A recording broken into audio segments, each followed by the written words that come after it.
Buenos días, soy Eduardo Alonso. Hoy vamos a celebrar otro Coasconta sobre casos de éxito de arquitectura sostenible, con la casa en San Vitoiro, en Allariz, obra de Berta Peleteiro Varela y Juan Seara Oro.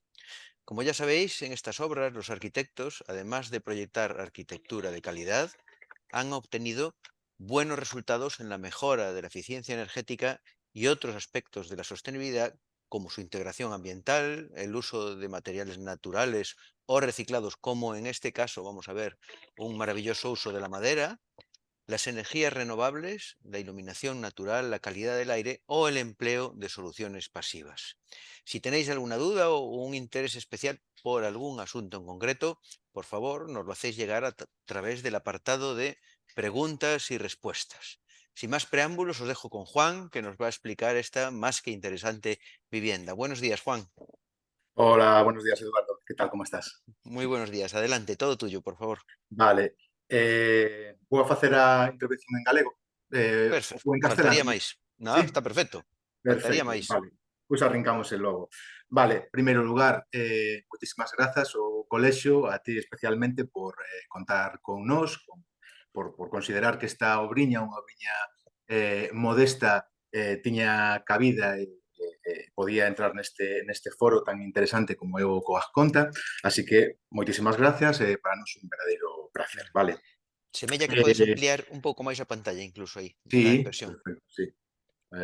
Sí, seguramente sí. Aí Ah, está. aí estamos, perfecto. Decía, así para comezar, me encanta digamos, o título un pouco da charla, non? Casos de éxito.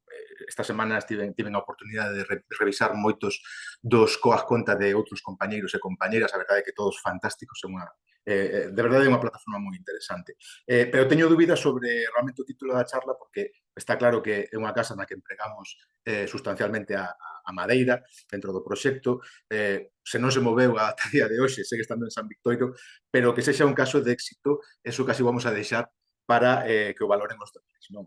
En todo caso, se é un caso de éxito, é un caso de éxito compartido por moita xente. Non? Para non esquecerme de ninguén, vou a nombrar a xente, a parte de Berta e de min, que somos os membros de Serra Peleteiro Arquitectos, que non me quero esquecer da xente que nos axudou durante todo o proceso de proxecto, tamén durante a obra, como son Pablo Parracía, de Madeira Arquitectura, que foi o responsable do deseño e do cálculo dos entramados lixeiros de madeira e tamén da envolvente da vivenda, a Jesús Buceta, de Hábitat Espacio, o contratista principal, unha persoa excepcional e un profesional extraordinario que sabe moitísimo, moitísimo de construción e de arquitectura en madeira, e como non a Miguel Gallego, o noso arquitecto técnico de cabeceira, co que xa levamos tantísimos anos colaborando. O éxito, se o hai, tamén é en parte mérito deles, non? Evidentemente para nós, para ser Peleteiro Arquitectos como estudio, pois evidentemente temos moitísimo cariño a este proxecto, primeiro porque nos tempos que corren non é habitual que unhos promotores che deixen a liberdade que eles nos deixaron para facer unha proposta de arquitectura, unha liberdade prácticamente absoluta, e por outra banda, o ano pasado, algo que temos que tamén que agradecer, recibimos por parte de algúns compañeiros e compañeiras das delegacións de Ourense, Pontevedra e Vigo, un premio Grande Area precisamente a esta casiña, o cual, digamos que para nós é unha doble celebración, non? Eh, pero se hai alguén que ten que levar os méritos deste proxecto, desta casiña, son Ana e Ángel, os promotores. E isto é unha cousa que se dice habitualmente, non? Pero máis aló da boa educación e da cortesía que a todos se nos supón, temos que dicir que para nós, Ana e Ángel, os promotores desta vivenda, son seguramente os maiores responsables do posible grande ou pequeno éxito deste proxecto, vale?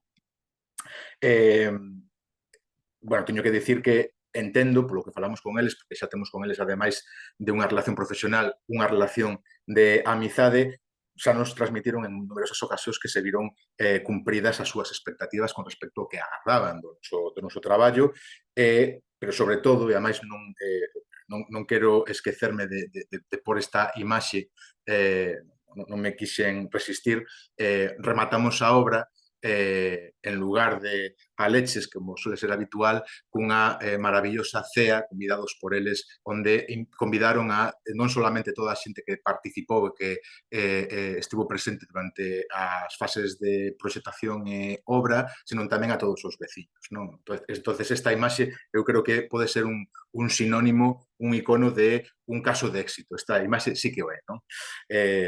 Sobre todo porque non é habitual nas obras.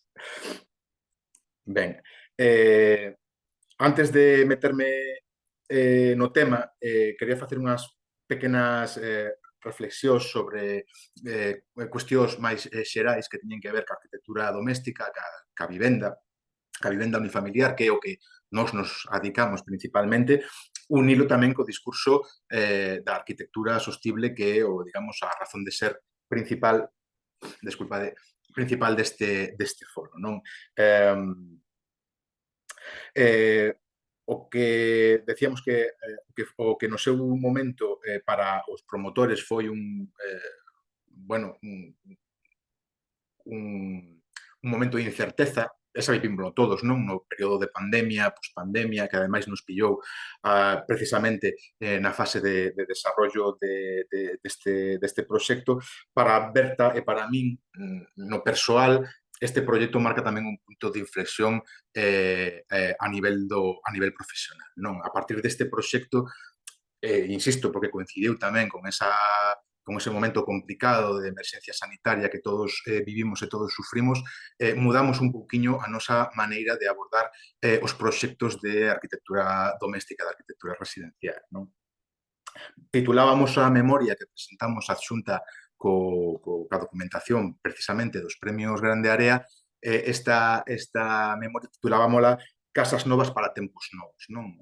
Bueno, eses tempos novos creo que por parte dos profesionais implican tamén unha fonda reflexión sobre o que significa a sustentabilidade na arquitectura e, sobre todo, a viabilidade a día de hoxe dos nosos propios proxectos.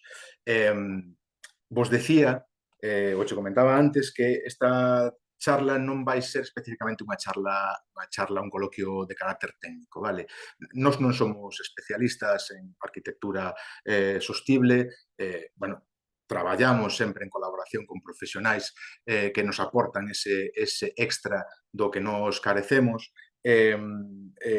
Evidentemente, se alguén ten algún tipo de pregunta con respecto a cuestións técnicas, pues intentaremos contestala da mellor maneira posible, pero sobre todo quería centrar a charla en cuestións, digamos, que son pretéritas ou que son anteriores ás cuestións técnicas, pero que tamén son importantes á hora de abordar a arquitectura, insisto, principalmente a arquitectura residencial, dende un punto de vista sostible. Vale.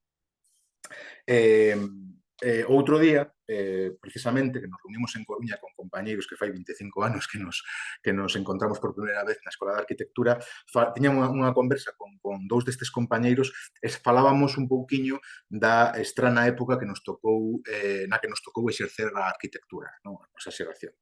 Posiblemente, insisto, pode ser unha apreciación xeracional, pero de algún xeito todos tiñamos a sensación de que despois de unhas décadas, sobre todo as décadas derradeiras do século XX, as primeiras do século XXI, de certa frivolidade na arquitectura, de repente a arquitectura hoxe en día volvía a ter a obligación de dar resposta a problemas reais, a problemas obxectivos e a problemas cuantificables. Non? Parecera que as meras cuestións estilísticas, as cuestións de linguaxe que caracterizaron o pasado recente, toparan de golpe pois, cunha realidade, a realidade dun tempo de emerxencia. Non? Hoxe en día podemos considerar que vivimos en tempos de emerxencia. Vivimos unha emerxencia climática, vivimos tamén unha emerxencia habitacional, a arquitectura, de algún xeito, volve a ter que dar respostas a todas estas cuestións. Non?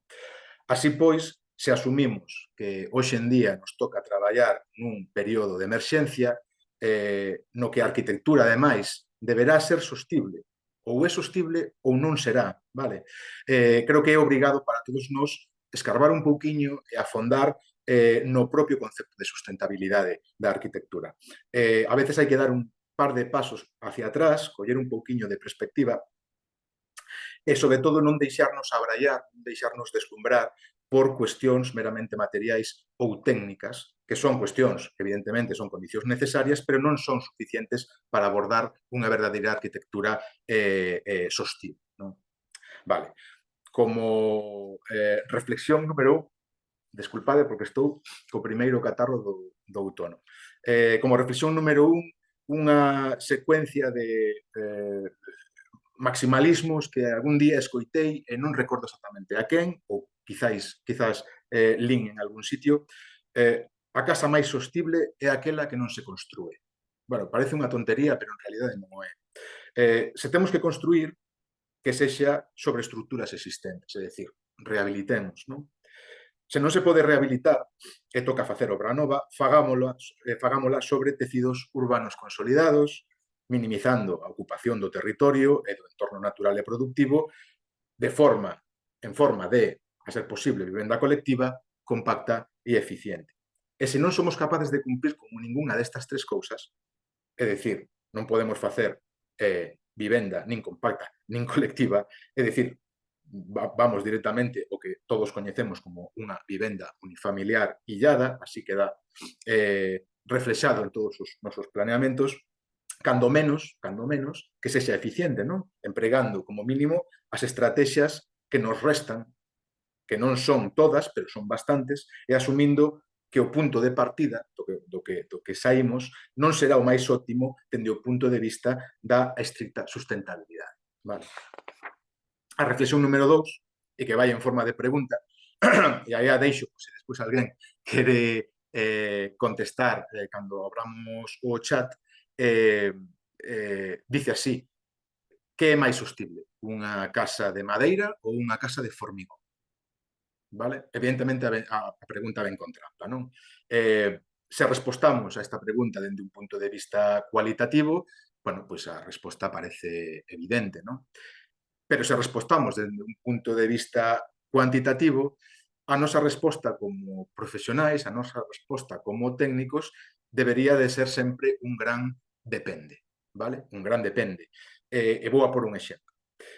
Un exemplo, además, que é real, no que nos, de algún xeito, coparticipamos en termos de colaboración externa, un proxecto que además se desenvolveu en paralelo con este proxecto de San Vitoiro, vale? Era un proxecto, insisto, no que colaboramos de maneira parcial, que compartía moitas cuestións, moitas premisas comuns con este proxecto de San Vitoiro.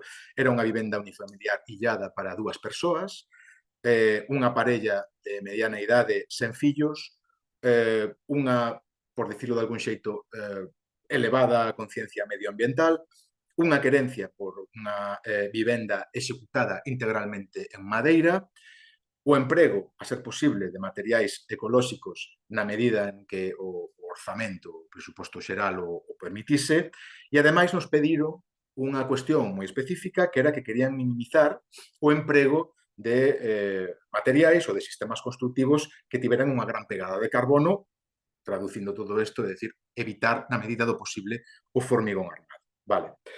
A pesar de que, digo, estes dous proxectos, o de San Vitoiro e este outro que vos estou comentando, compartían moitas cuestións de partida, a partir dun determinado momento, digamos que colleron camiños diverxentes, non?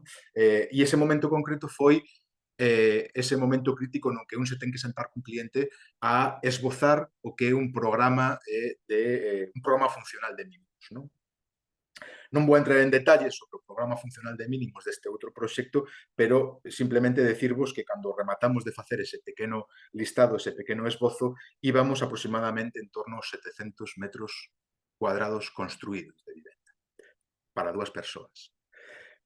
Como dato, simplemente salientar que nun proxecto que pretendía minimizar o emprego do formigón armado, simplemente para a cimentación desa vivenda se consumiron ao redor de 175 metros cúbicos de formigón. Vale. Non vamos a facer moitas contas, pero todos sabemos que máis ou menos con 175 metros cúbicos de formigón armado podemos executar tranquilamente unha vivenda utilizando o formigón casi prácticamente como único material para estrutura, para fachada, para cubertas, para envolvente, incluso para acabados interiores se nos apetece. Nos quedaría como resultado unha vivenda non pequena, de en torno aos 140-150 metros construídos, na que perfectamente podería vivir unha familia de 3, 4, 5 metros, vale? Entón, a cuestión é, cal é a casa máis sostible das dúas? Vale, decía que a pregunta tiña trampa, porque evidentemente moitos estarán pensando, bueno, pero estamos comparando estamos comparando dúas vivendas que en realidade non son comparables, non? Unha, de feito, é 5 veces maior que a outra. Entonces, como se pode facer unha comparación en termos de sustentabilidade se son arquitecturas de escala tan diversa, non? Bueno, pues acudimos a unha unidade ou a un parámetro básico de comparación, non? A un factor de proporcionalidade que nos permita facer con certo rigor, con certa seriedade, ese comparativo. Entonces empezamos a traballar con ratios a metro cuadrado, en función da superficie, construída, útil, ratios que poden ir tamén en función do volume, en metros cúbicos, del volumen total ou de aire contido dentro da vivenda, e facer un comparativo a través desas ratios. E aí é onde eu creo, e isto é unha opinión personal, que é onde radica o problema, non? Digamos que xa nos habituamos, os profesionais, a tratar os temas da sustentabilidade na arquitectura e nos nosos proxectos dende unha perspectiva exclusivamente técnica e material. Pero existen outros enfoques posibles, previos incluso á propia técnica, dende os que enmarcar este asunto, posiblemente comenzando polo máis básico e evidente, que podería ser, en lugar de traballar con ratios en función de unha superficie ou de un volumen, traballemos con ratios en función do número de usuarios, por exemplo, non? Claro, se nos aplicamos esas ratios en función do número de usuarios, a resposta a esa pregunta que facía antes xa non é tan clara. É dicir, resumindo, por moita madeira que utilicemos, por moitos sistemas eficientes que preguemos para dotar de instalacións a esa vivenda, por moita material ecolóxico certificado que empreguemos, unha vivenda de 700 metros cuadrados construídos para dúas personas xamais será sostible. Non estamos falando de arquitectura sostible, estamos falando de outra cousa, vale? Isto, que é unha reflexión que a priori podería parecer moi obvia, non? En realidade non é. Ata o punto que nin tan sequera era obvia para nós mesmos, non? Como arquitectos, ata non fai moito tempo. E precisamente ese momento coincide co finais de 2019, cando coñecemos a Ana e a Ángel, os promotores desta vivenda, porque sendo xustos, decía antes, son eles os grandes artífices de que esta vivenda, este proxecto, saíra adiante, non? Incluso podo chegar a dicir que no momento en que nos coñecemos, eles tiñan moito máis claro que a nós o que era de verdade unha vivenda, unha casa auténticamente sostible. Non? E iso sempre llo vamos a agradecer. Ben. Decía que coñecemos a Ana e a Ángel a finais de 2019, xusto, bueno, un pouquiño antes de que comezara a pandemia, que todos recordamos. Debemos de recoñecer que dende o principio foron ese perfil de cliente que todos os arquitectos soñamos algún día con ter, non? Clientes que se toman o seu tempo para decidir como queren que sea a súa vida e a vida dentro desa nova vivenda e que ademais son capaces de transmitircho a ti como profesional dunha maneira sensible, pero a súa vez dunha maneira moi precisa, non? Eso é moi de agradecer. Tiñan as cuestións importantes moi claras, pero ao mesmo tempo sen ataduras, non? Entendendo que seguramente a través da liberdade propositiva que nos iban a regalar a nós era a mellor maneira de chegar a unha boa proposta de arquitectura, non? E digo que digamos, viñan cos deberes moi ben feitos, porque cando se sentaron con nos a primeira vez, tiñan xa un listado de cuestións que non son as habituais. É dicir, cando tú te sintas con cliente, o normal é que empecen a falar sobre metros cuadrados, sobre distribución, incluso a veces sobre cuestións estéticas amparadas ou basadas en referencias moitas veces extemporáneas. Neste caso, eles traían un listado de cousas que a min realmente me sorprendeu. ¿No? Para empezar, o lugar. ¿No? Eles levaban, Ana e Ángel, levaban pensando en como iba a ser a súa vida no rural moitos anos. Levaban moitos anos ca idea de cambiar a súa vida, mudarse da cidade, de Ourense, para voltar de novo ao rural. E, ademais, asumían que esa volta ao rural iba a ser con todas as consecuencias. Quere dicir, lonxe desa visión idealizada, romantizada que moitos urbanitas teñen do que é a aldea, eles querían realmente vivir o que é a volta á aldea.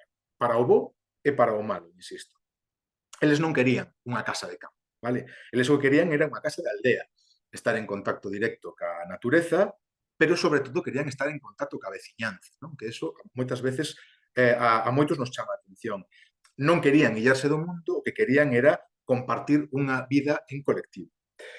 Buscaron este lugar, esta parcela, durante un montón de tempo, intentando sempre elexir a parcela axeitada, sen desmaio e sen preguiza, é dicir, non foron perezosos á hora de conformarse ca primeira parcela que se lles puxo diante, que entraba en precio ou que estaba suficientemente cerca do acceso á autovía ou dun determinado servizo ou do teu posto de traballo. Non, eles buscaron unha parcela que lles enchese, onde se viran vivindo o resto da súa vida. E iso é unha reflexión moi importante que moita xente non fai. Normalmente, cando os clientes, os promotores chegan aos nosos estudios, veñen moitas veces xa cunha parcela xa adquirida ou herdada, depende, e rara vez a elección desa parcela ten que ver con cuestións fundamentais, non? Moitas veces ten que ver exclusivamente con cuestións pues eso, de prezo ou de cercanía a determinados lugares. Decía ese lugar que encontraron, aquí temos esta parceliña e a ubicación da vivenda, é San Vitoiro. San Vitoiro é un dos núcleos máis importantes do Concello de Allariz, que nos ademais residimos. Está ao norte, xusto el limítrofe con outros dos concellos, co Concello da Merca e co Concello de Taboadela. De feito, a fronteira entre os tres concellos está a escasos metros da nosa parcela. A parcela ten aproximadamente uns 1000 metros cuadrados, ainda que despois adquiriron posteriormente unha finca un poquinho máis abaixo onde hai un montón de carballos, a verdade que é unha finca maravillosa, pero bueno, a vivenda, por cuestións urbanísticas, tivo que implantarse, tivo que ubicarse nesta primeira parcela de 1000 metros.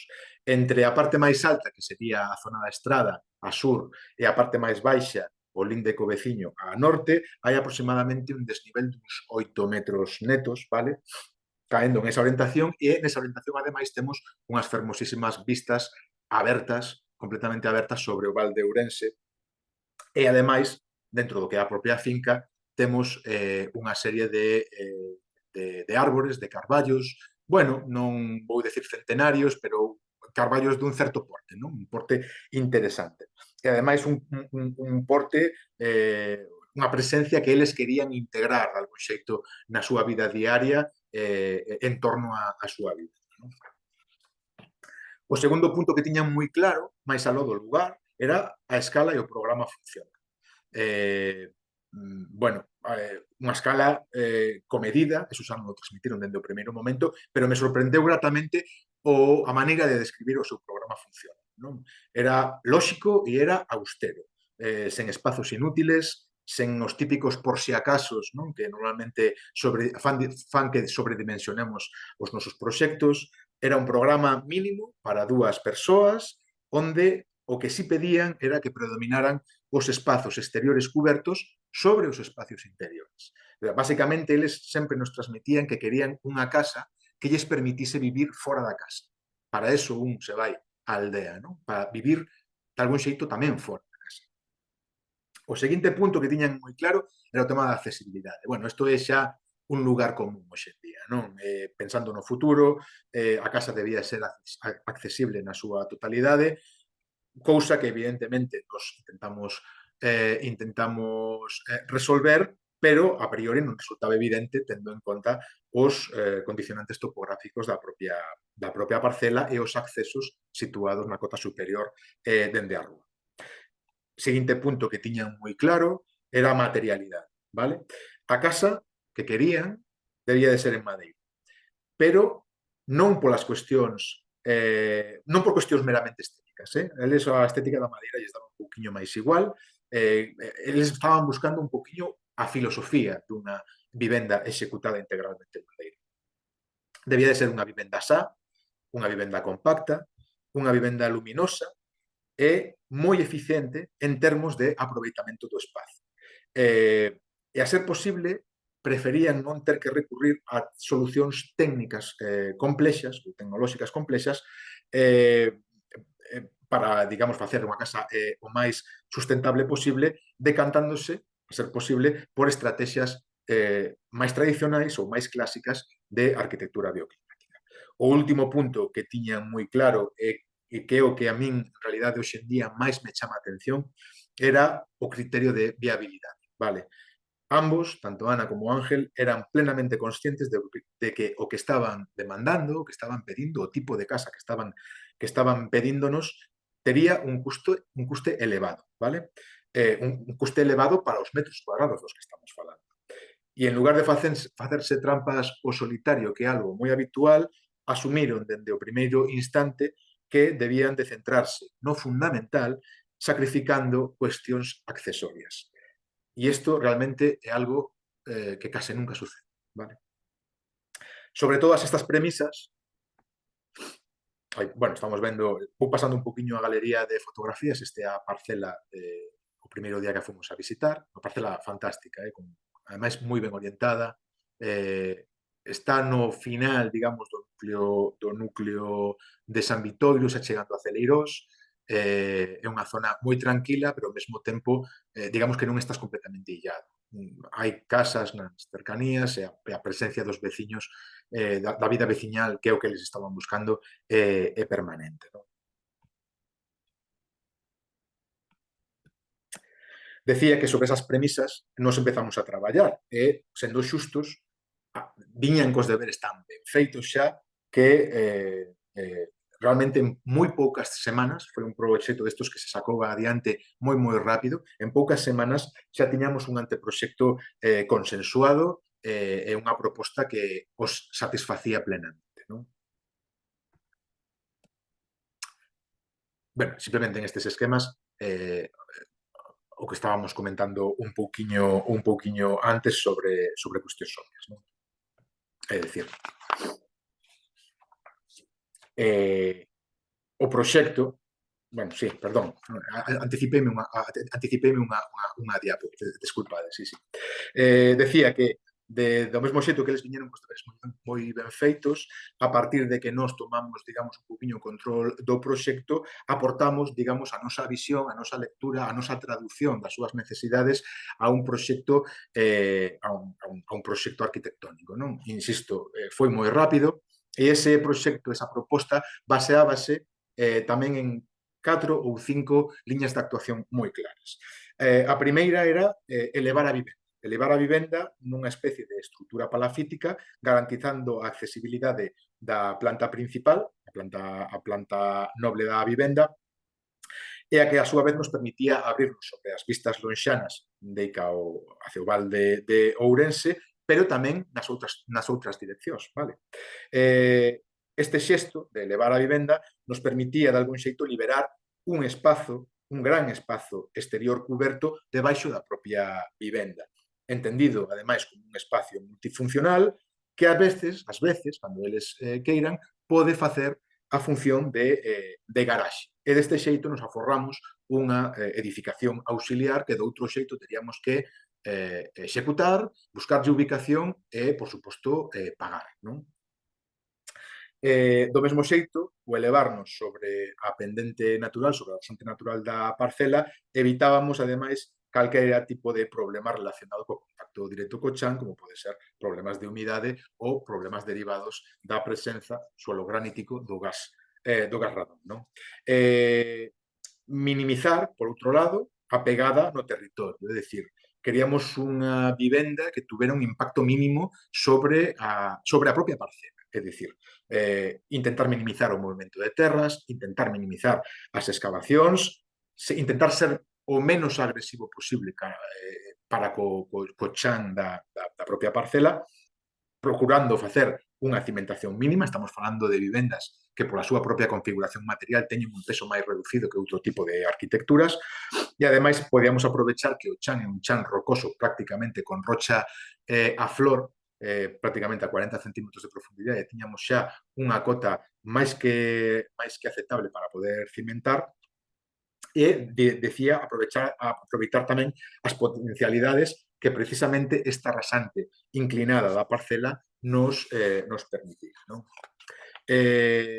Por outra banda, sintetizar ou sistematizar o programa funcional en 3 grandes pezas de 7 por 4 metros, e estas medidas non son casuais, veñen derivadas de que nun primeiro instante intentamos explorar a posibilidade de abordar unha estrategia de prefabricación dura, de prefabricación integral en taller, non? Evidentemente, tendo en conta os condicionantes dimensionais que implica un transporte especial. Por outra banda, outro dos puntos, era compactar o máximo a vivenda facendo a funcionar sen apenas perda de superficie útil en espacios de distribución, concentrando os espacios comuns no centro da vivenda e levando cara aos extremos os dormitorios, os espacios máis privados e o porche exterior. A forma triangular que confire o conxunto a presencia dos corredores exteriores, porque hai unha serie de corredores tipo balconada por todo o perímetro da vivenda. Decíamos que esta forma triangular da superficie destes corredores exteriores ademais nos permitía un arrostramento case a nivel xeométrico da propia estrutura da vivenda. O seguinte punto é articular o conxunto en torno a un punto central, vale? Que sería o corazón da propia vivenda, ese espacio común, salón, comedor, cociña, abríndose e pechándose a nivel de fachada en función das vistas, en función do asoleamento, en función dos accesos, tanto o peonil como o rodado, e o respeto e a integración, como comentábamos antes, das árbores existentes, que ademais son carballos, folla caduca, e que nos permiten que os empreguemos, que os utilicemos, case como elementos de control solar natural, ¿no? Que é unha cosa moi interesante. Un dos maiores problemas, bueno, esta é a parcela, a implantación da vivenda, pues decía, non? A vivenda prácticamente abraza, non solamente se abre cara ás vistas lonxanas, sino que abraza esa vegetación existente no interior da parcela. Digo, un dos maiores problemas cos que nos atopamos durante a fase de redacción do proxecto, que ademais coincidiu, como vos comentaba antes, en plena pandemia, e que xusto cando remata a pandemia e continuamos co desarrollo do proxecto básico e executivo, de repente, iso sabedelo todos, os prezos dos materiais pois, se dispararan, non? Isto fixo que, bueno, tuveramos que tomar certas decisións, algunha non foi sinxela, algunha foi incluso dramática, para intentar adaptar o proxecto que xa traíamos atrás a un novo contexto económico moi complexo. Pero, insisto, eso sabémolo todos, non? A estrategia que se nos ocurriu, vale, foi mudar a bandexa estructural sobre a que tiña que pulsarse a vivenda por unha alternativa. Unha alternativa, evidentemente, a menor coste. Esta infografía que estades vendo era a proposta original da vivenda. Unha vivenda onde o forxado, esa plataforma, ese forxado intermedio, esa bandexa estrutural era unha bandexa de madeira laminada, arreostrada polo interior, illada de maneira intersticial e cun acabado en madeira termotratada exactamente igual que o resto das fachadas. Era, digamos, unha quinta fachada, ¿no? Podíamos considerar a parte de abaixo como unha fachada máis. Digamos que desta solución inicial, por cuestións, insisto, de iniciais de custe, pasamos a esta outra opción na que sustituímos ese forxado de madeira laminada por unha lousa de formigón armado de 20 centímetros de espesor sobre piares dobles, pares de pilares en forma de V tamén en formigón. Como a veces eu sempre digo que o que ven convén, non? Hai que aproveitar moitas veces estas cuestións que a veces non dependen de ti, pues de repente os materiais suben de precio e toca cambiar un proxecto, bueno, aproveitemos ese novo contexto para intentar solucionar incluso problemas que chegarían despois e que a priori non tiñamos detectado. Digo que precisamente por este cambio do sistema estructural desta bandexa a nivel de forxado de planta primeira, conseguimos solucionar problemas, insisto, que a priori non tiñamos nin tan sequera detectado. Polo de pronto conseguimos unha reducción económica, unha reducción do orzamento de en torno aos 20.000 euros. Eses 20.000 euros nese momento eran fundamentais, podían supor seguir co proxecto ou deixalo en stand-by, non? Por outro lado, esta solución en formigón nos permitiu traballar dunha maneira máis áxil con contratas locais. Non? Ao mesmo tempo, podíamos solapar traballos in situ en obra con unha contrata local, mentras ao mesmo tempo en taller Jesús Suso traballaba xa no mecanizado e no montaxe dos entramados lixeiros de madeira, o cual, ao final, con ese solape, conseguíamos aforrar tempo. Non? Por outro lado, isto nos permitía, ademais, liberar máis espazo do que tiñamos pensado nesta planta baixa, non? Precisamente porque simplificamos a estrutura e reducimos o número de pilares, co cual agora temos un baixo moitísimo máis libre para calqueira tipo de uso que lle queira andar, incluído o de poder aparcar ata 4 vehículos, vale? E ao mesmo tempo, xa como colofón, melloramos a rigidez do conxunto facendo innecesarios os arreostramentos tanto no plano de forxado como nos pares de piares. Non? Ben, aquí fago simplemente unha voltiña a nivel esquemática polas plantas da vivenda. Esta sería a planta baixa con eses 4 pilares dobles en forma de V. Na terceira patiña o que temos é un rocho como indica a normativa, que ademais serve para aloxar un pequeno cuarto de instalacións e que sirve tamén ademais un pequeno taller que nos pediu Ángel para poder facer manualidades e tema de bricolaxe e demais. Este espazo baixo á vivenda é un espazo fantástico. Sempre digo que en Galicia este tipo de espacios intermedios entre o que é un exterior e un interior, estes espacios cubertos no que un pode estar á sombra cando fai moito sol, e vos aseguro que aquí en Ourense o sol pega duro no brao, pero que tamén podes empregar un día como hoxe que está chovendo, pero podes estar moi a gusto nese espacio cuberto, comendo, lendo un libro, almorzando. Son espacios moi aproveitables e que sempre digo que van casi en proporción á calidade da vivenda. Non? Aquí temos a vivenda, tal cual, é unha vivenda moi pequeniña, estamos falando de 70 e poucos metros útiles interiores, decíamos antes, un programa de mínimos para para 2 persoas, no que ademais se cumple, como non podía ser de outra forma, esa premisa de que prácticamente os espacios exteriores cubertos, en forma de, ese gran espacio en planta baixa, un porche, dous corredores e incluso a propia escaleira que nos permite comunicar a planta baixa ca planta primeira, todos esos espacios exteriores cubertos suman máis metros que os propios espacios interiores. Vale? Eso non é habitual. É unha planta de cuberta que responde, ademais, a unha determinada xeometría de,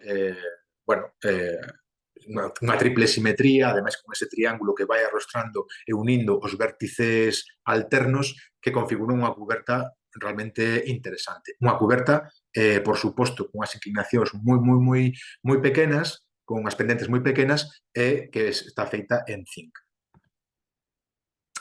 Vemos un poquinho máis desgranados que o tema das plantas xa sobre planos de executivo, vale?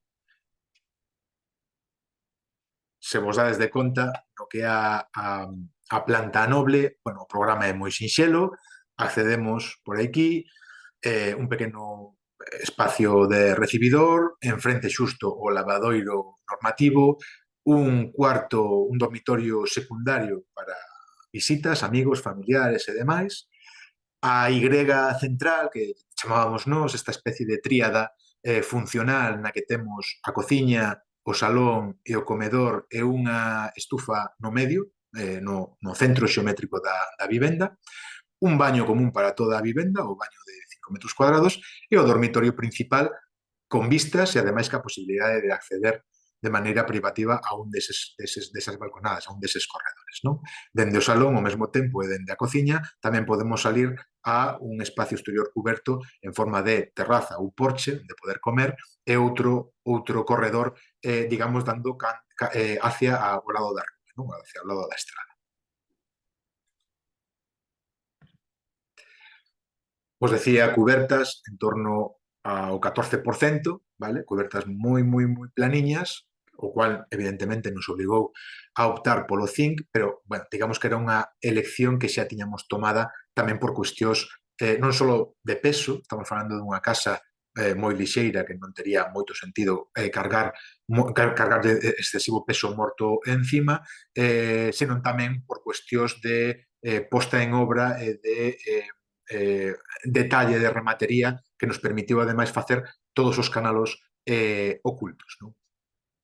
Nun zinc ademais prepatinado, un zinc quartz, digamos que non cambia de tonalidade, cun acabado mate realmente fermoso. Vemos un poquinho os alzados, é unha casa moi liosa para entender en alzado, porque ten múltiples alzados.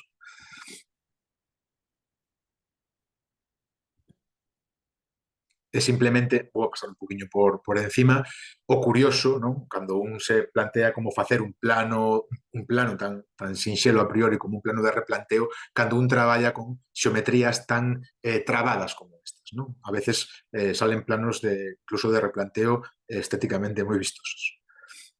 Decíamos unha cimentación mínima, prácticamente a flor do terreno. Aquí temos un poquinho a sección sobre os sustratos dos diferentes tipos de terreo que tiñamos. Esta lousa, non? De formigón armado que configura a bandexa estrutural onde se asenta, onde se pousa a propia vivenda, exceptuando as partes das balconadas que esas sí se fixeron en madeira laminada. Bueno, aquí temos de novo unha planta constructiva, se puderamos facer un zoom e non perder a calidade, poderíamos entrar a ver detalles de cerramento, pero temos creo que outra lámina onde se pode entender seguramente mellor o despiece non tanto dos cerramentos da envolvente vertical como das cubertas. Vos decía antes que contamos ca colaboración, xa é colaborador habitual do compañeiro e amigo Pablo Parracía de Madeira Arquitectura, que é unha persona que sabe moitísimo sobre arquitectura en madeira e que además foi o responsable, o encargado do deseño, do cálculo e do deseño de todo a parte de entramados e de envolvente. Non? E sobre o seu material, porque ele traballa en CADWork, é un software moi interesante que permite levar unha precisión milimétrica no despiece das estruturas en madeira, podemos ademais generar unha documentación de obra moi valiosa. Aquí estamos vendo un poquinho ese despiece, as diferentes capas, é dicir, non se trata simplemente de establecer os criterios para unha estructura, en este caso en pino, no que son os entramados en madeira laminada, no que serían os vuelos de cuberta, senón tamén un pouco obter incluso despieces e medicións moi exactas do que serían tamén os tableiros, tanto os interiores como os exteriores, non? Rastrelado, tableiro exterior, digamos que a cuberta de zinc leva por definición unha pequena cámara, dous tableiros entre rastreis generando unha pequena cámara ventilada para que funcione de maneira correcta, de maneira óptima. E aquí un pouquiño, xa nunha vista máis baixa, vedes un pouquiño realmente a complexidade da estrutura, non? Este tipo de estruturas, insisto, con unha xeometría tan trabada, na que prácticamente un desfase de uns poucos centímetros pode levar a que as pezas non encaixen no global, realmente se non se aborda con este tipo de ferramentas, é dicir, a nivel de software informático e despois mecanizados tamén en taller, bueno, digamos que son obras que facéndoas de maneira tradicional serían tremendamente complexas e tremendamente custosas, non? Aquí vemos unha pequena sección pola zona do salón, precisamente, onde podemos ver eses grandes vós, digamos, da cuberta sobre eses espacios balcón, non? Eses espacios corredor, que realmente se fan cunha especie de pequena cercha, non? E ademais o que conseguimos con esta forma é que de algún xeito o entablillado do falso teito destes balcóns vaya nun ángulo de inclinación simétrico ou case simétrico ca inclinación da propia cuberta, non? Xera unha especie de sensación de ala de avión que é moi agradable, é moi interesante. Aquí vemos un pouquiño o cerramento. Ahora vamos a ver un pequeno informe que nos sacou Pablo sobre as características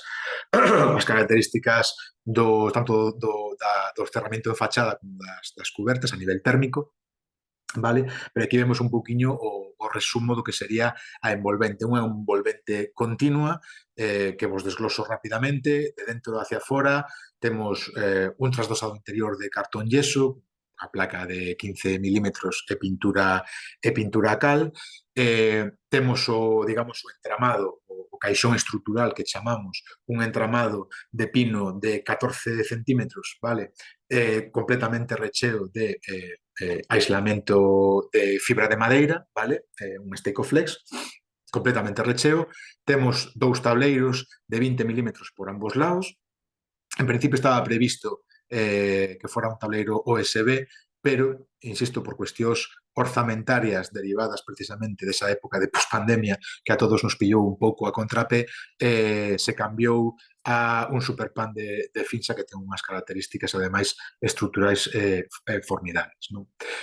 Xa fora do que sería o caixón estrutural, unha vez o pechamos, teríamos un segundo nivel de illamento, esta vez rígido, de 22 milímetros, un esteico universal machembrado, vale? Para, ademais, pechar cualquier tipo de xunta aberta que poidera haber a nivel de entramado. E por encima dese segundo nivel de illamento un rastrelado, dependendo da orientación da lama exterior, un ou dous rastreles, orden de rastreles en pino cuperizado e unha fachada de madeira de pino termotratado. Vale, evidentemente polo medio temos tres láminas, unha interior, un freno de vapor, como ben sabedes, para controlar un pouquiño o paso do vapor a través do cerramento e controlar que non sea un paso excesivamente acelerado, e despois temos dúas láminas en posicións estratégicas, láminas transpirables impermeables, non? De gramaxes diferentes. Na cuberta, na cuberta é basicamente o mesmo, é dicir, unha envolvente continua, o que é trasdosado no cerramento vertical, pois arriba é un falso teito, polo que ademais podemos pasar instalacións, principalmente instalacións de electricidade. A única diferencia é na parte superior, que en lugar de levar o entablillado en madeira en pino termotratado que levamos como solución de fachada xeral, vamos con esa pequena cámara ventilada de 40 milímetros, un novo tableiro, lámina agüevera, unha lámina de nódulos drenante e por encima o zinc en xunta alzada. Vos decía, non se ve moi ben porque ten unha definición bastante se ve bastante pixelado, pero digamos que esos son os informes que elabora Pablo Parracía para a toma de decisión deste tipo de cuestións. Evidentemente, ele é o profesional neste ámbito, pero sí recordo que hubo un momento que, unha vez máis, por cuestións presupuestarias, estivemos baraxando diferentes alternativas, non? O Pablo que facía era un pouco ir adaptando a proposta de envolvente, non? evidentemente con características diferentes, digamos, as posibilidades económicas das que estimábamos ter en cada momento. Bueno, finalmente acabamos por decantarnos pola primeira versión que nos presentara, que nos pareceu a máis idónea, e a verdade que unha vivenda, insisto, non vou entrar en cuestións técnicas, porque non son experto, pero a verdade que é unha vivenda realmente moi sana, non? É dicir, ti entras nesta vivenda, cualquier tipo de vivenda a base de entramado e illamento de fibra de madeira, na que o comportamento hidrotérmico do conxunto é realmente increíble, non? Notas esa regulación da humidade, non hai olores, bueno, é un comportamento realmente de cerramento que merece a pena polo que vale, vale? Non son baratos. E aquí temos, bueno, o mesmo detalle, a mesma análise, transmitancia, comportamento hidrotérmico do conxunto tamén da cuberta. Simplemente vou a facer un pequeno recorrido por unhas fotos de obra, que poden ser algunhas interesantes. Bueno, aquí temos a posta en obra dos famosos pilares dobles en V. Deron moitísimo traballo, pero a verdade é que a contrata traballou fenomenalmente e fomos capaces de conseguir sacar adiante toda a estrutura de formigón en prácticamente 25 ou 26 días de traballos. Insisto, solapando ese período de execución in situ con un proceso de mecanizado, de montaxe dos entramados estruturais de madeira en tallar. Aquí vemos un poquinho os avances, aí vemos esa tríada, non esa Y, aquí podedes ver as vistas máis claramente sobre o val de Ourense, unha vez hormigonada xa a lousa, e xa desapuntalada. A mí sempre son fotos que me encantan, non? Cando desapuntalas unha estrutura de formigón que ten unha certa singularidade. Son momentos que se apetecería incluso que esta estrutura se quedara para sempre, non? Inmediatamente, tan pronto se desapuntalou, comezamos co montaxe digamos, dos bastidores, dos entramados lixeiros de madeira das fachadas da vivenda. Vos decía antes, cando falábamos un poquinho sobre os esquemas iniciais, que a primeira proposta que tiñamos en mente era tirar hacia unha prefabricación dura, é dicir, intentar prefabricar os 3 módulos de 7x4 de maneira integral en taller e traelos a través mediante transporte especial. Bueno, eso despois se demostrou que era moi complexo, moi caro e seguramente innecesario, non? Primeiro, por problemas de accesibilidade, chegar hasta San Victoiro, hasta esta parcela en concreto, non é doado porque existe unha serie de estreitamentos puntuais no que a estrada, cando pasa polo núcleo de San Victoiro, que imposibilitaba a posibilidade de entrar con un camión e menos con un transporte especial, e sobre todo porque a vivenda, nesta configuración casi repetitiva, non? En alas prácticamente iguais, polo criterio de Suso, que, insisto, sabe moitísimo de arquitectura e sabe moitísimo de arquitectura en madeira, nos recomendou directamente que, bueno, pues que fixéramos unha prefabricación, digamos, máis blanda, non? Traer, sí, posiblemente bastidores xa premontados, bastidores bidimensionais, pero que non tiñan moito sentido intentar transportar pezas de maior dimensión. E, efectivamente, a estrutura prácticamente, aínda que tuvo un importante traballo in situ, a estrutura prácticamente en semana e media, 2 semanas, quedou montada, non? Aquí vemos un pouquiño o deseño do entramado, que ademais responde non solamente a cuestións estruturais e de arrostramento, sino que ten que responder precisamente ao apoio desas cerchas que configuran esa especie de gran voo sobre os espacios corredor.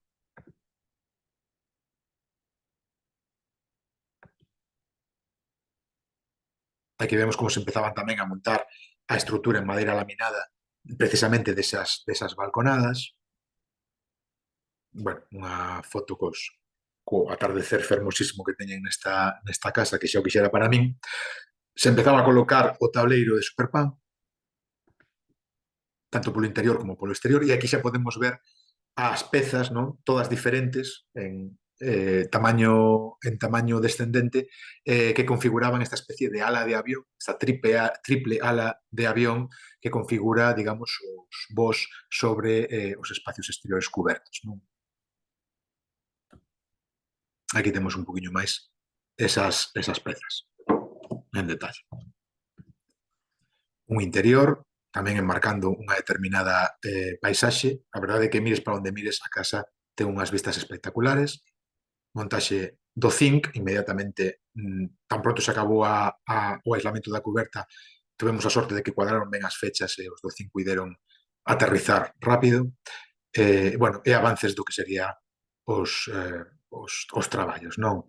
A fase, digamos, máis laboriosa, porque leva moitísimo detalle, unha casa, insisto, xeométricamente moi complexa, foi a parte da fachada, na que tuvemos a sorte de contar ademais con Alberto, que é un carpinteiro de aquí de Ourense, un tipo fantástico que tamén controla moitísimo e ademais ten unha maña increíble ca madeira e deixou realmente un traballo espectacular, non? No que é a parte da fachada.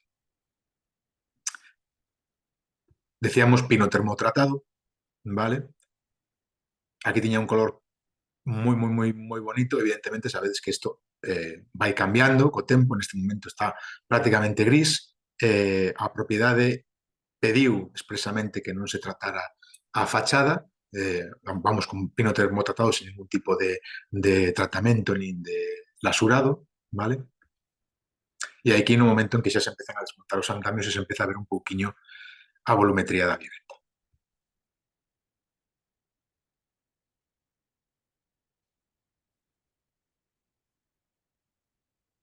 Aí vemos, aquí a obra aínda non rematara, pero xa de algún xeito se entendía os posibles usos que podía ter esa planta de abaixo, incluído o uso de garaxe, non? Que tamén era unha cousa que nos demandaba.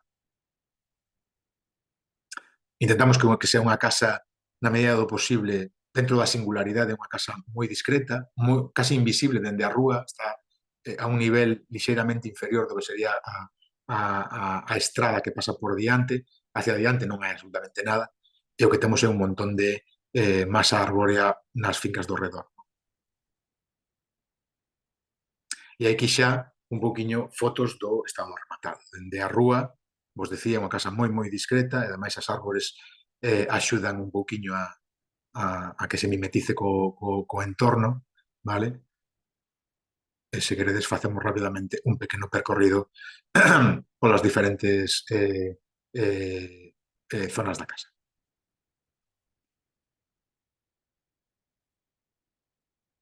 Unha balconada moi sinxela, insisto, a querencia dos promotores de Ana e de Ángel era ter moitísimo espazo de disfrute e de uso fora da casa, non?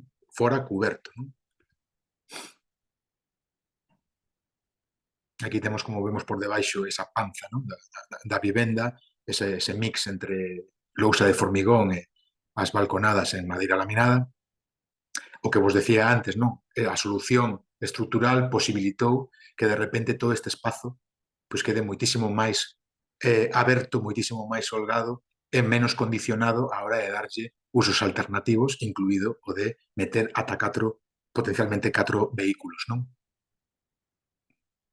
Aí temos os pares de pilares en V,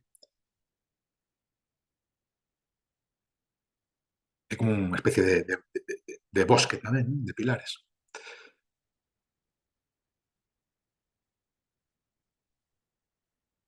Detalliños, encontros, tomadas celosías para os cartos húmidos que podes ventilar, pero ao mesmo tempo garantizas unha determinada intimidade con respecto ás vistas exteriores. A escalera que vos decía, non? Que cae xeométricamente exactamente xusto debaixo desta gran cornisa en bo, que nos permite conectar os dous niveis pola parte de fora.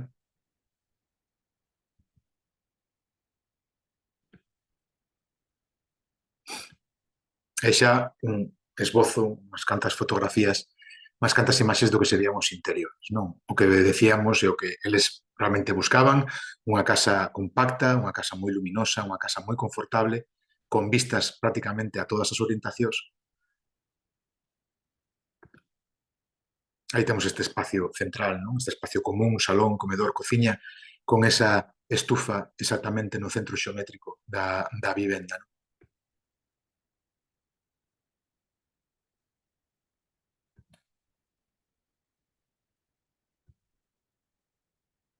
Aí temos ese pequeno traballo eh, casi de banistería a nivel do pavimento de roble, é unha tarima de roble, capa noble de 5 milímetros, unha tarima fermosísima, maravillosa. É un pouquiño un recorrido polos espacios, estes espacios tan queridos por eles, non tan buscados por estes espacios exteriores cubertos que tanto aprecian.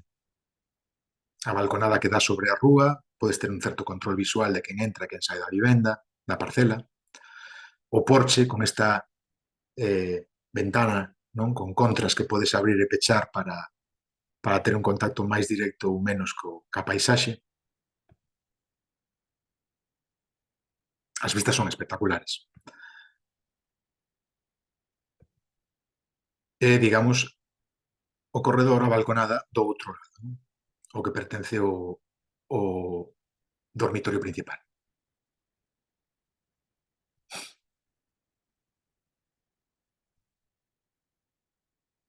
Pola noite, evidentemente, xogando con estes volúmenes e con unha iluminación máis ou menos cuidada, se poden conseguir pois realmente resultados moi interesantes con moi pouquiño custe. Aquí non hai un proxecto de iluminación complexo, nin custoso, unha iluminación convencional, pero a propia arquitectura que, de alguma maneira, fai destacar, fai funcionar moi ben unha instalación de iluminación a priori bastante básica, non?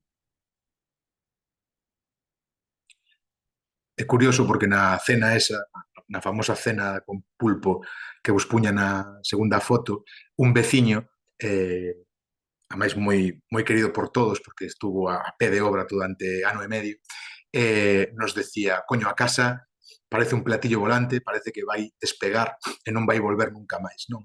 A min gustoume moito esa frase, porque, no fondo, tratamos de facer algo así, non? Unha casa que prácticamente non deixa pegada no chan, que se un día salira volando, a finca prácticamente quedaría tal como estaba antes de construirse, non? Bueno, eso é unha visión poética, pero certeira.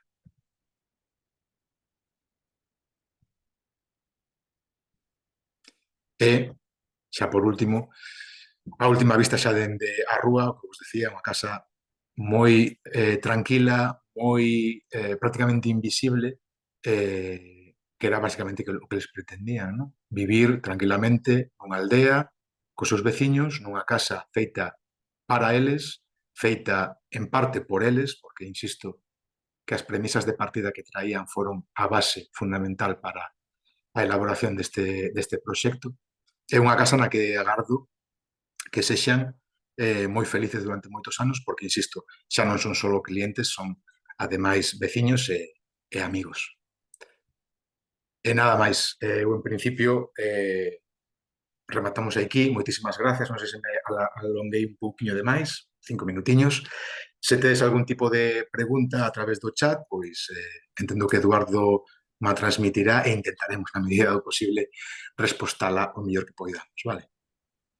Bueno, Juan, nada, o primeiro, bueno, pois noraboa polo proxecto que así agora visto xa ao final resulta exquisito, e non sei se nos podías facer un pequeno resume das especies que usástedes Sí, en toda a obra. sí, vale. Estrutura, vamos a ver, o que é a estrutura de madeira, os entramados, son pino tratado, clase C4, vale? Non é necesario nada máis. Os entramados realmente, o bo que teñen, a xente que se meteu xa neste mundillo sabe de sobra, máis aló do que... Eu sei que neste momento está moi en tendencia o tema do contralaminado, do CLT, no? Pero eu falando precisamente con Suso, que é un tío que ten moitísima experiencia, que sabe moitísimo de arquitectura, decía o CLT para a vivenda unifamiliar, para a vivenda de pequena escala, para a arquitectura de pequena escala, realmente non ten moito sentido, non? Un entramado lixeiro é moitísimo máis barato, moitísimo máis versátil, e realmente non necesitas traballar con variedades caras, é dicir, estamos falando dun pino tratado sen máis.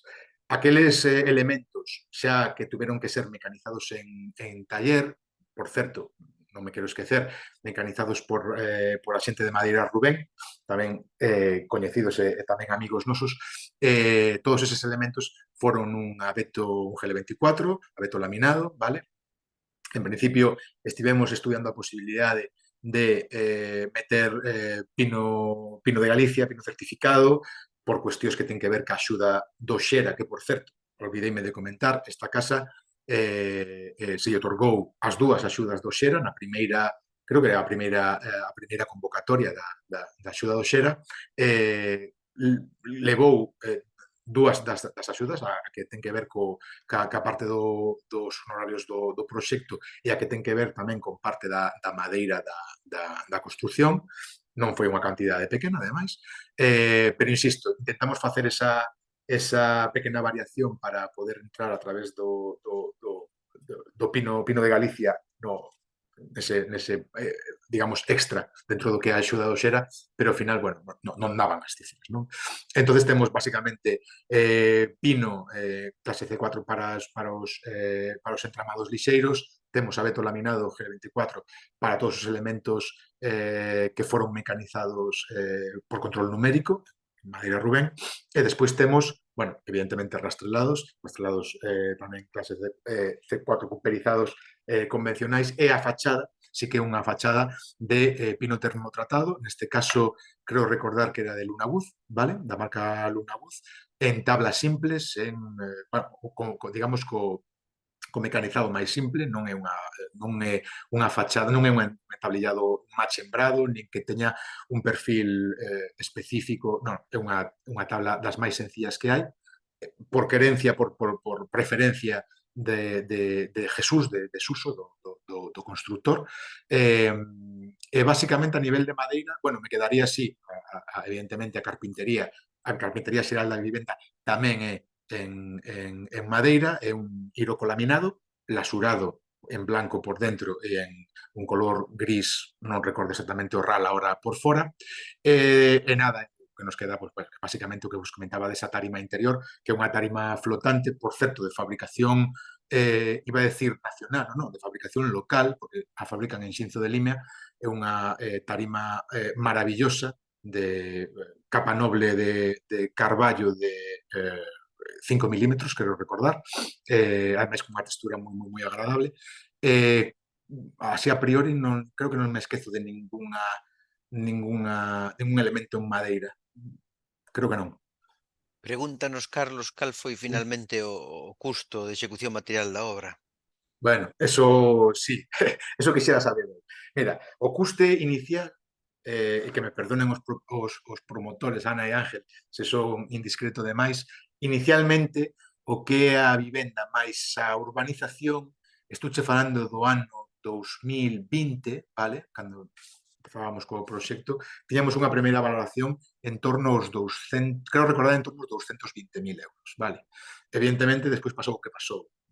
Todos recordamos ese período dramático, non? No que de repente a madeira laminada pasou de 600 euros o metro cúbico a 1.350, todos recordamos aqueles meses. Bueno, non nos pillou de cheo esta casa.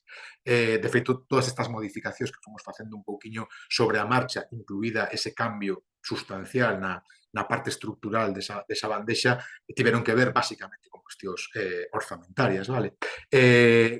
Non me quero tirar a piscina, pero creo que finalmente debeu de andar rondando entre os 250 e os 260.000 euros. Vale, claro, agora volvemos un pouquiño, poderíamos facer unha reflexión final. De feito, unha reflexión que eu no seu momento puxen encima da mesa cando me tocou dar unha charla similar a esta no clúster da madeira e do deseño, non? E é que estamos falando de cantidades moi elevadas para vivendas dun tamaño moi reducido. E aquí entra, é clave e entra de plano o que vos comentaba desa conciencia que estes promotores, Ana e Ángel, xa tiñan, xa traían de casa, de que eles estaban dispostos a facer un esforzo económico, iban a invertir no fundamental, pero sobre todo iban a intentar non gastar en cuestións suplementarias. Non? É unha casa que custa porque ten un custe elevado porque a madeira é cara, porque a mão de obra que traballa a madeira é cara, e porque ten unhas características a nivel de illamento, de comportamento higrotérmico das fachadas, de transmitancias, non chega a ser unha passive house, pero vamos, ten unhas características moi interesantes. Evidentemente, se un bascula a parte económica hacia estas cuestións que para min, na miña opinión, son cuestións esenciais, cuestións fundamentais, posiblemente teñas que ser un pouquiño máis comedido en cuestións que, ademais, para min, e isto é unha opinión tamén particular, son accesorias, como poden ser acabados, en cuartos de baño, cociñas, etcétera, etcétera. Non? Volvemos un pouquiño á reflexión que facía inicialmente. Toca saber que toca saber que traballamos nunha época moi complexa dende o punto de vista da viabilidade económica dos proxectos e das obras, e temos que tamén saber transmitir aos nosos clientes que hai que facer hai que tomar decisións proporcionadas, hai que tomar decisións digamos con sentidiño, non? Que decimos aquí. É dicir, metamos o diñeiro en aquelo que é sustancial, que é importante, e se fai falta, pois aforremos en outras cousas. Non? Pregunta Johnny, se a casa se podería desmontar no sentido de poderse reutilizar os materiais ou relocalizar a casa ou voltar a parcela ao seu estado natural. Sí, vamos a ver, todo o que é tramado lixeiro, fachada, entramado lixeiro, evidentemente, eu non poño a mão no lume porque un rastrelado de pino cuperizado pode aguantar moitas postas, non? Pero sí é verdade que hai outros elementos, como pode ser o entablillado de fachada, os tableiros dos caixos estruturais, o propio entramado lixeiro e, por suposto, todas as pezas de abeto laminado, perfectamente podría ser recuperable. As bandexas de zinc, entendo que tamén. O único que aquí sí que é verdade que, digamos, quedaría para a posteridade na finca para darlle un futuro uso o día de mañá, sería ese elemento de formigón. Aínda así, no caso de que se acometera unha demolición desa estrutura de formigón, insisto, a lixeireza, non? Diría incluso a sensibilidade que a casa se apoia no terreo con cimentación mínima prácticamente a unha cota de 40 centímetros por debaixo da rasante natural, bueno, todo indica que se tuviéramos que facer unha demolición desa estrutura de formigón, devolver a finca ao seu estado original sería relativamente sinxelo. E deso se trataba, non? Onde se poden consultar os detalles dos pechamentos, a cuberta, etcétera? E, Preguntan. mira, vou intentar despois eh, pasalos ou colgalos en mellor calidade. O problema é que unha captura de pantalla non se ven moi ben, a verdade. Vou pedir a Pablo que me pase os orixinais, porque será seguramente máis doado. A ver se consigo atopar Si nos as podes dúas pasar láminas. imaxes ou o que fora, nós Sí, sí, claro. as podemos colgar xunto co... Claro, o que quero é que veñan un poquinho máis de definición, porque, bueno, Claro. máis ou menos sí que se len, non hai moito problema. Hai que veñen definidas non só todas as capas cos os materiais correspondentes e as características de cada un dos materiais, senón despois tamén as gráficas de transmitancia e de permeabilidade ao vapor de auga, vale? Tanto para, neste caso, a parede exterior, é dicir, todas as fachadas, como na lámina seguinte o equivalente en cuberta, vale? O sea, isto se vos vale con esta definición, vos lo paso xa directamente, senón lle pediría a Pablo que me extraia en un poquinho máis de calidade, vale? Moi ben. E a cuberta ten cámara de aire ou barreira de vapor? Sí, sí. A cuberta, digamos digamos o desglose de dentro hacia fora é moi similar o da fachada, é dicir, temos un freno de vapor na parte quente, evidentemente, bueno, empezando por un falso teito de cartón yeso, un suplemento de illamento, vale? No pequeno espacio en torno aos 30 milímetros que temos para paso de principalmente instalacións eléctricas. Temos o freno de vapor por o lado interior, tableiro o Superpan de Finsa que vos comentaba antes, 15 milímetros, o alma do caixón estrutural do entramado lixeiro de 140 milímetros, 14 centímetros, recheo completamente de fibra de madeira, neste caso un Steicoflex, vale? De 160 milímetros, pero que vai compactado, non comprime un pouquiño. De novo, un Superpan pola parte exterior, o esteico universal de 22 milímetros machiembrado, a lámina transpirable, impermeable transpirable, a cámara de aire que comentábamos con rastrel de 30-40 milímetros, xa non recordo, creo que pon por aquí, creo recordar que eran 30 milímetros, vale? É unha cámara ventilada de 30 milímetros, un novo tableiro para, digamos, o apoio do que sería a coberta de zinc, unha nova lámina, Webera, vale? Nódulos, e o zinc en xunta alzada por último, non por último de todo. Ese sería un poquinho o desglose da cuberta. Bueno, Juan, pois o único que nos queda é darvos as gracias a ti e a Berta por termos hoxe explicado esta obra tan interesante. Moitísimas grazas a vos, Eduardo. Moi ben, pois feliz tarde a todos. Veña, grazas. Igualmente. Un saudiño, chao.